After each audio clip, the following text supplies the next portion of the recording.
ذرا سوچئے، اگر نیکی کرنے کے باوجود زندگی میں دکھ، بیماری اور پریشانیاں آ جائے تو کیا یہ اللہ کی ناراضگی ہے یا پھر اللہ کی خاص نظر؟ آج ہم جانیں گے نیک انسان پر بھی آزمائش کیوں آتی ہے۔ میرے محترم بھائیوں اور پیاری بہنوں، ذرا دل سے ایک سوال پوچھئے، اگر انسان نیک ہے، نماز پڑھتا ہے، حلال کھاتا ہے، اللہ سے ڈرتا ہے، تو پھر اس کی زندگی میں دکھ، تکلیف اور آزمائش کیوں آتی ہے؟ یہ سوال صرف آپ کا نہیں، یہ سوال ہر اس دل کا ہے جو اللہ سے محبت کرتا ہے لیکن حالات سے ٹوٹنے لگتا ہے۔ آج کا یہ بیان کسی جذباتی بات پر نہیں بلکہ قرآن و صحیح احادیث کی مضبوط بنیاد پر ہے، تاکہ کوئی یہ نہ کہہ سکے کہ بات غلط ہے۔ پہلی بات، آزمائش اللہ کا قانون ہے۔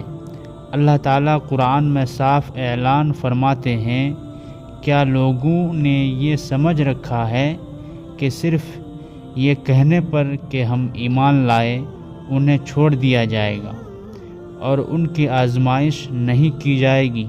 یعنی ایمان کا دعویٰ آزمائش کے بغیر قبول نہیں ہوتا۔ نیک ہونا آزمائش سے بچنے کی گارنٹی نہیں، بلکہ نیک ہونا آزمائش کی ابتدا ہو سکتی ہے۔ دوسری بات، سب سے زیادہ آزمائش انبیاء پر آئی۔ اگر آزمائش گناہ کی نشانی ہوتی تو سب سے زیادہ آزمائش انبیاء پر کیوں آتی؟ نبی کریم صلی اللہ علیہ وسلم نے فرمایا، سب سے زیادہ آزمائش انبیاء پر آتی ہے، پھر صالحین پر، پھر ان لوگوں پر جو ان کے بعد آتے ہیں۔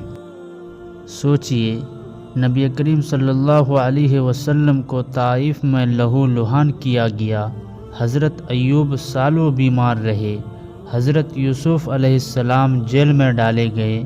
کیا یہ سب گنہگار تھے؟ نہیں، یہ اللہ کے محبوب بندے تھے۔ تیسری بات، آزمائش گناہوں کا کفارہ بھی بنتی ہے۔ نیک آدمی سے بھی غلطی ہو جاتی ہے، کمزوری ہر انسان میں ہے۔ نبی کریم صلی اللہ علیہ وسلم نے فرمایا، مومن کو جو بھی تکلیف پہنچتی ہے، حتیٰ کہ کانٹا بھی چبھتا ہے، تو اللہ اس کے گناہ معاف فرما دیتا ہے۔ یعنی آزمائش صرف سزا نہیں بلکہ صفائی بھی ہے۔ چوتھی بات، آزمائش درجات بلند کرنے کے لیے ہے۔ کبھی آزمائش اس لیے نہیں آتی کہ اللہ ناراض ہے، بلکہ اس لیے آتی ہے کہ اللہ بندے کو اوپر اٹھانا چاہتا ہے۔ نبی کریم صلی اللہ علیہ وسلم نے فرمایا، جب اللہ کسی بندے سے محبت کرتا ہے تو اسے آزمائش میں ڈال دیتا ہے۔ ماں بچے کو تکلیف دیتی ہے لیکن دشمنی میں نہیں بلکہ بہتری کے لیے۔ اسی طرح اللہ کی آزمائش اس کی محبت کی علامت بھی ہو سکتی ہے۔ پانچویں بات، آزمائش ایمان کی پہچان ہے۔ قرآن کہتا ہے، ہم ضرور تمہیں آزمائیں گے، کچھ خوف، بھوک، مال اور جان کے نقصان سے، اور صبر کرنے والوں کو خوشخبری دے دو۔ آزمائش میں دو قسم کے لوگ سامنے آتے ہیں، ایک وہ جو شکوہ کرتے ہیں اور دوسری وہ جو صبر اور دعا کرتے ہیں۔ اصل کامیابی آزمائش کے ختم ہونے میں نہیں بلکہ آزمائش میں ثابت قدم رکھنے میں ہے۔ چھٹی بات، آزمائش بندے کو اللہ کے قریب کرتی ہے۔ آسانی میں انسان اللہ کو بھول جاتا ہے، لیکن آزمائش میں سجدے لمبے ہو جاتے ہیں، آنسو سچے ہو جاتے ہیں، دعائیں دل سے نکلتی ہے۔ اسی لیے اللہ کبھی کبھی آزمائش کے ذریعے بندے کو اپنی طرف کھینچ لیتا ہے۔